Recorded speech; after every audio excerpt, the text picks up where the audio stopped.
Now this is going to be the third part of chapter 7, where we are trying to study function. Now here we will study what do you mean by a scope of a variable inside Python program. Now if I create a variable a equal to 5, now inside my Python program, where all I can use the value of this a, right? Maybe if I create this variable a inside a function called add. So can I use this variable only inside the function, or can I use it outside the function? Now to understand that clearly, we have to have an understanding of scope of variable inside Python. So basically what you mean by scope is this.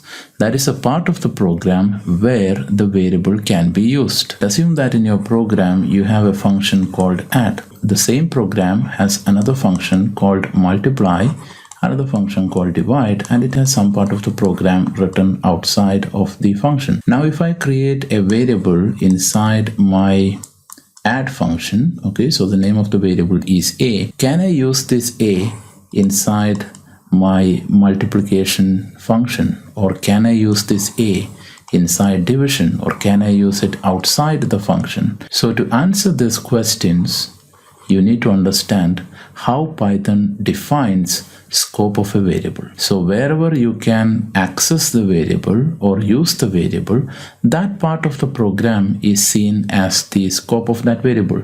So here you can see the variable a is declared inside function add. According to the rules of Python, a can be used only within this function.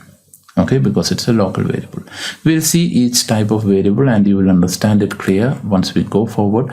But just to make you understand why we are studying this, I have given you this example. So every variable defined inside Python has a scope. There are two types of scope defined in Python. The first one is called global scope. The second one is called local scope. So if you create a variable in Python with global scope, the advantage is that that variable can be used throughout the entire program. But if you create a variable just with a local scope, then it can be used only in the function where it is declared. So actually I have given the example of local scope here, right, where I told a is declared inside function add and it can be used only inside this function. Okay, so now let us study both of them with examples. Now the classification of variable based on scope. If you declare a variable as global, what is the difference in scope that you're going to have? Now this variable will have a global scope, which means all functions in your Python program can access its value and use it. It should be defined outside any function. So you should not write this variable inside a function,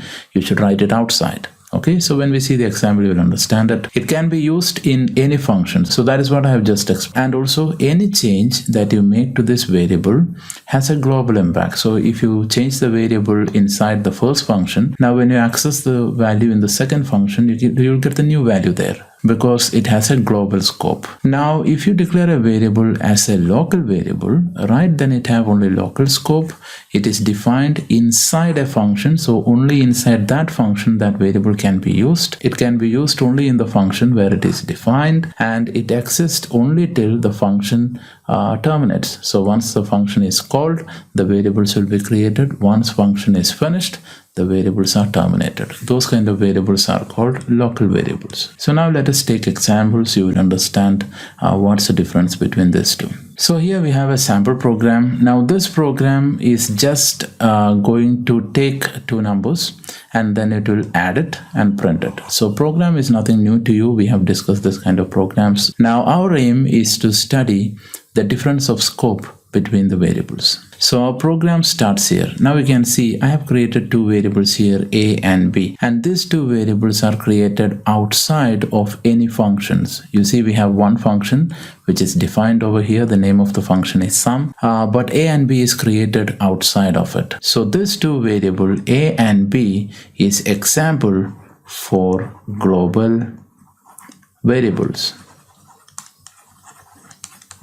Inside the definition of sum function, you can see I am adding a and b. So here you are actually using the value of global variable a and global variable b, you are adding them, and then the result 30 you are storing into C. But here you can understand variable C is an example of local variable.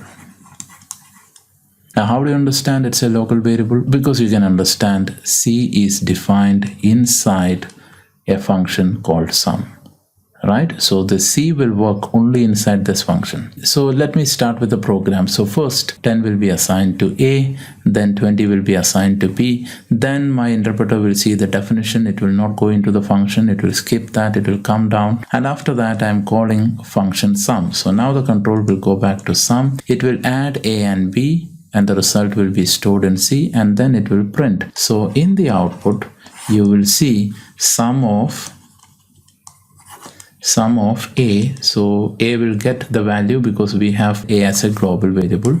Sum of 10 and the value of B is 20 is, now I am printing C. I can print local variable C here. Why? Because this print statement also belongs to the same function, right? So C can be accessed inside the function, so this print statement will work properly.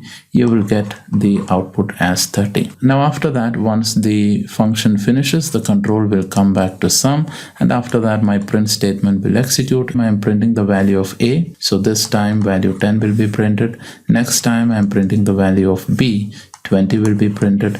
I have commented this line, the last line you can see here, but if you uncomment it and run it, this line will give error. Why? Because when it tries to print the value of C, it cannot find C. Even though you have a variable called C inside your program, you should understand the scope of this variable C is limited only to this function. It cannot be accessed outside. But now you are trying to access it outside, so Python will say it cannot understand where C is, and it will give an error. So now we have our program ready. Now when I run this program, I'm going to keep the last line printing C as commented, right? So this time the program will run without any error. So I'll just run it.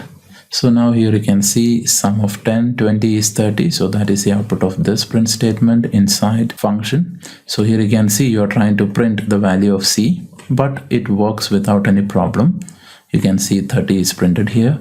Why? Because C can be accessed inside the function because it's a local variable. Now you can access print A and print B. We don't have any problem because it's a global variable. Now after that, I will try to print C also.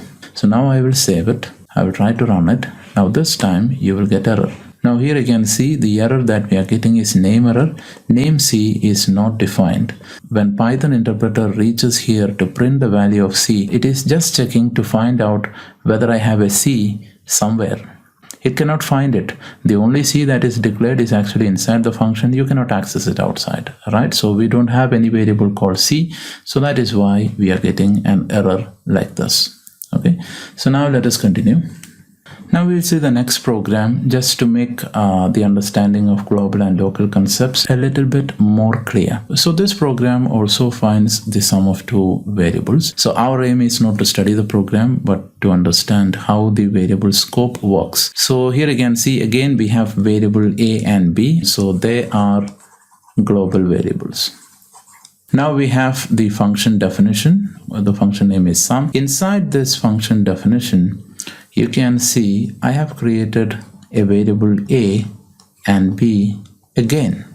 Now if you get this kind of questions, don't get confused. This A and this A are different.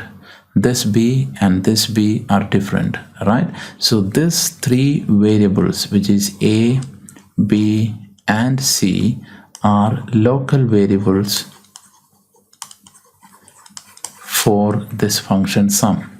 So they are not using the value of global variable. So please understand this.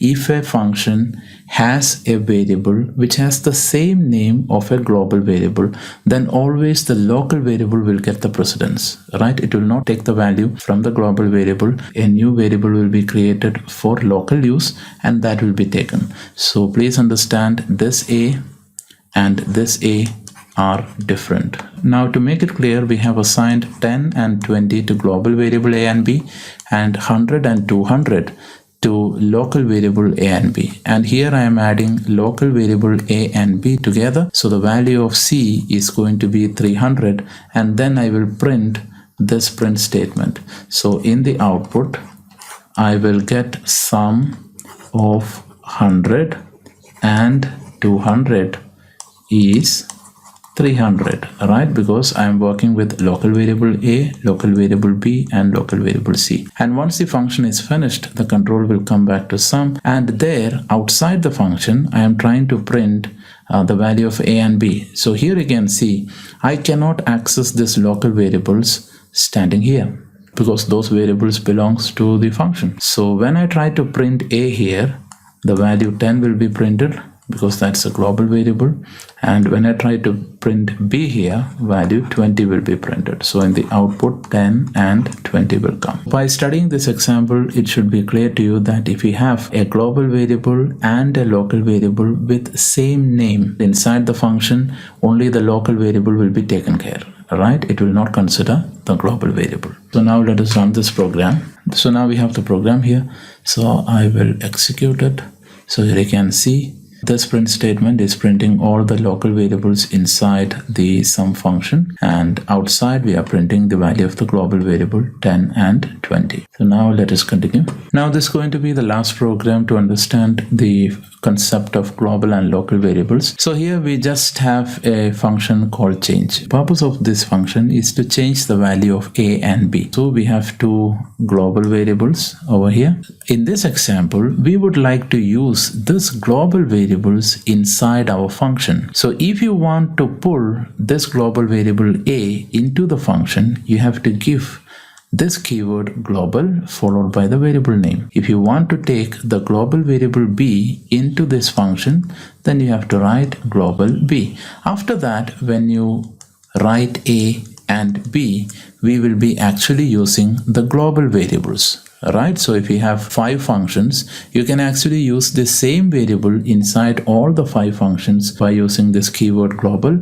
followed by the variable name. So here you can see, even though you are changing the value of a, and once the function is finished and then you are printing the value of a and b, you can see the value changed is affected here because we are actually changing the global values inside the function. So let us just run through the program. So initially the value of a is given as 10 and value of b is given as 20. Now my interpreter will come here.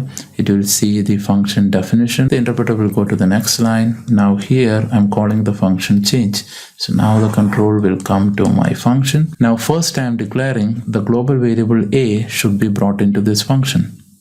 And next I am saying global variable b should be brought into this function, right? So now I have this a and b accessible inside this function. The value of a is 10, so 10 plus 5, 15 will be stored into a. So now the global variable a value will be changed to 15, and here 20 plus 5, 25 will be stored into b. So the value of b will be changed to 25. After that I am printing the value of a and b inside my function. So there you will see the value of a is equal to 15 and value of b is equal to 25. Now just to make sure that the function has indeed worked on the global variables, after your function is finished, I will print the value of a and b outside the function. But here also you can see the output will come as 15 and 25. So now you can understand the function was actually working with the global variables, otherwise the value will not change. So this is how you can pull a global variable into a function and then you can use it over there. So now let us run this program. So now our program is ready. I'll just run it. So here you can see inside the function, I changed the global variable a's value to 15 and global variable b's value to 25, and outside the function the same value is kept by the global variable. I want to add 2 more points now. If you just want to read the value of a global variable but you are not going to change it, in that case you don't have to specify these 2 lines. Right? For example, I'm just going to modify my program a little bit. So here I will give another variable c and here I will give another variable t, right? And I will be printing here c and t. So here you can understand, I am actually using the value of a, which is a global variable, but I'm just reading it. I'm not going to change the value of a because the value of a is 10. I will add 5 to that, so 15 will be created. That is loaded into a new local variable c. So you should understand the value of a is not getting changed, but you can access it. If this is your requirement, which means you are going to only read the value of a global variable inside the function, then you don't have to specify global a and global b. I will save it. So let me run it. You see, you will get the same result. But here you see the value of a and b didn't change, because that is why when I print a, I am getting 10 again. Print b, you are getting 20. But if I change this to a and here to b, now when I run the program, let me save it and run it. You see, I'm getting error. Why? Because I read the value of a, I added 5 to it, and then I am trying to change the value of a, and that is the problem. So if you want to do this, then you have to declare global a, right? Then you can change the value of a. We don't have a problem. Now, one last thing that I want to discuss with you is that before you pull a global variable into a function, you should declare the global variable. So here you see I declare the global variable in line 3 and 4. And I pull the global variable into the function at line 6 and 7. So we don't have a problem, right? But if I move this global variable declaration after the function call, right? Now if I try to save the program and run it, you will get error. Why? Because you see your program starts, first it sees the definition of the function, so it will not go inside, it will skip the body of the function, it will come to line number 10, and there it will call the function. Now inside the function you can see it is trying to pull a global variable a into this function. We don't have a global variable a yet, because it will be created only at line number 11. So this will create an error. So please keep this in mind, that whether it's a global variable or local variable, the variable should be defined before it is used, right? So here you can see we define the variable and after that we are using it. So that's all for this video. Next video we will study about standard library functions inside Python.